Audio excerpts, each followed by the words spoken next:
Assalamualaikum Ananda Solih-Solihah. Bagaimana keadaan kalian hari ini? Ustazah harap kalian dalam keadaan sehat walafiat.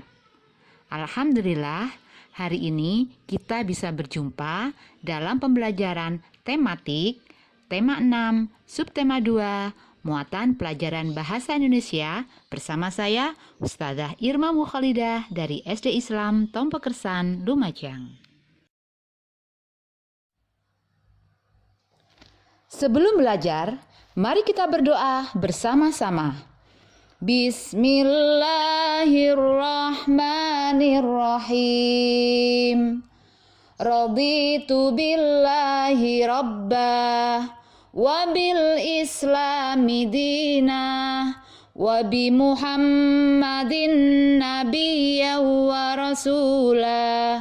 Rabbi zidni ilmah warzuqni fahmah waj'alni minas solihin. Amin ya rabbal alamin. Semoga Allah memberikan kita ilmu dan kefahaman serta menjadikan kita sebagai orang-orang yang solih. Amin ya rabbal alamin.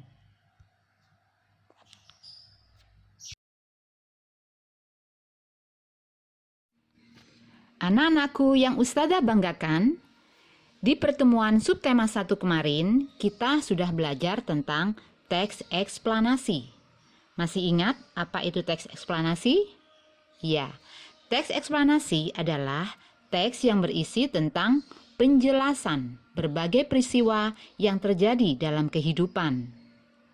Hari ini kita akan belajar peta konsep untuk menjelaskan teks eksplanasi dari media cetak. Ada yang tahu apa media cetak? Media cetak adalah alat yang dipakai untuk menginformasikan suatu hal kepada masyarakat dalam bentuk cetak. Peta konsep yang akan kita pelajari hari ini adalah cara untuk menyajikan ide atau informasi penting dalam bentuk cabang atau peta pikiran atau yang biasa kita kenal dengan mind map. Informasi penting ditulis dalam bentuk kata kunci atau gambar. Bagaimana cara menjelaskan isi teks media cetak melalui peta konsep? Untuk menjelaskan isi teks eksplanasi di media cetak, maka kita harus mempunyai langkah-langkah. Yang pertama, perhatikan judul teks eksplanasi tersebut. Yang kedua, bacalah teks dengan seksama. Yang ketiga, temukan informasi penting dan kata kunci dalam tiap paragraf. Yang keempat, pahami setiap informasi penting yang ada. Dan yang kelima, tulislah informasi penting dan kata kunci dengan bahasamu sendiri dalam diagram peta konsep.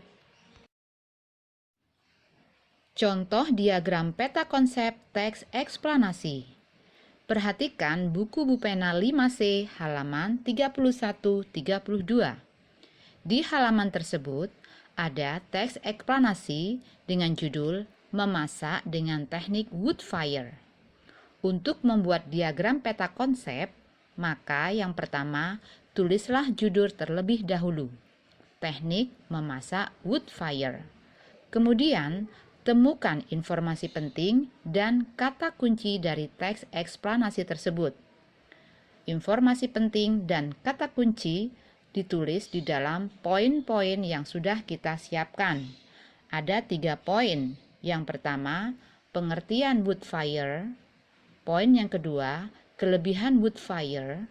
Yang ketiga, contoh makanan yang menggunakan wood fire.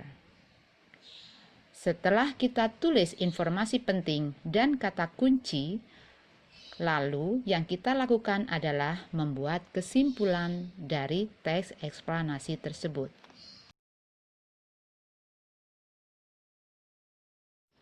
Membuat kesimpulan isi teks eksplanasi media cetak.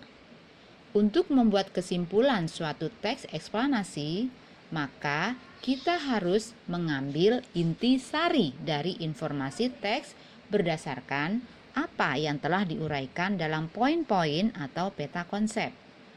Contoh kesimpulan dari teks eksplanasi teknik memasak wood fire.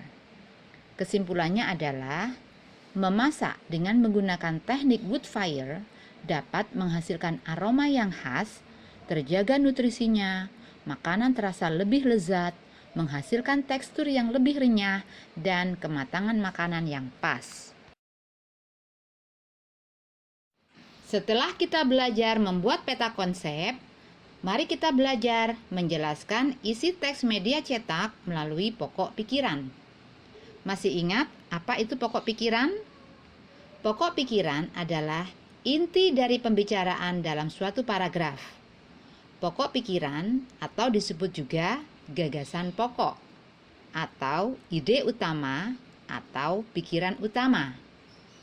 Pada umumnya, pokok pikiran terdapat pada kalimat utama yang berada di awal paragraf. Dengan mengetahui pokok pikiran setiap paragraf, kita dapat menjelaskan isi teks media cetak dengan menggunakan bahasa sendiri. Contoh menjelaskan isi teks eksplanasi melalui pokok pikiran. Perhatikan teks berikut ini. Embun terbentuk dari proses perubahan uap air menjadi titik-titik air. Proses terbentuknya embun ini biasanya terjadi pada malam hari. Saat suhu udara dingin, udara tidak dapat menampung uap air dalam jumlah banyak. Uap air yang tidak mampu ditampung itulah yang kemudian berubah menjadi titik-titik air atau embun. Dari teks tersebut, dapat kita ketahui bahwa kalimat utama tersebut ada di awal paragraf. Kalimat utamanya adalah embun terbentuk dari proses perubahan uap air menjadi titik-titik air. Dari kalimat utama tersebut, terdapat pokok pikiran. Pokok pikiran yang ada di dalam kalimat utama itu adalah proses pembentukan embun. Membuat ringkasan teks eksplanasi. Untuk membuat ringkasan teks eksplanasi, dapat kita tuliskan 1. Pokok pikiran dari setiap paragraf. Yang kedua, kita buat diagram peta konsep untuk memudahkan memahami pokok pikiran dari setiap paragraf. Yang ketiga, kita buat kesimpulan dengan menulis intisari dari informasi yang sudah kita baca dengan bahasa kita sendiri. Anak-anakku sayang yang Ustazah banggakan, cukup sampai di sini pembelajaran kita hari ini. Mari kita raih kesuksesan dengan bersungguh-sungguh dalam segala hal. Manjada, wajada. Siapa yang bersungguh-sungguh pasti akan sukses. Saya Ustazah Irma Mukhalidah. Wassalamualaikum warahmatullahi wabarakatuh.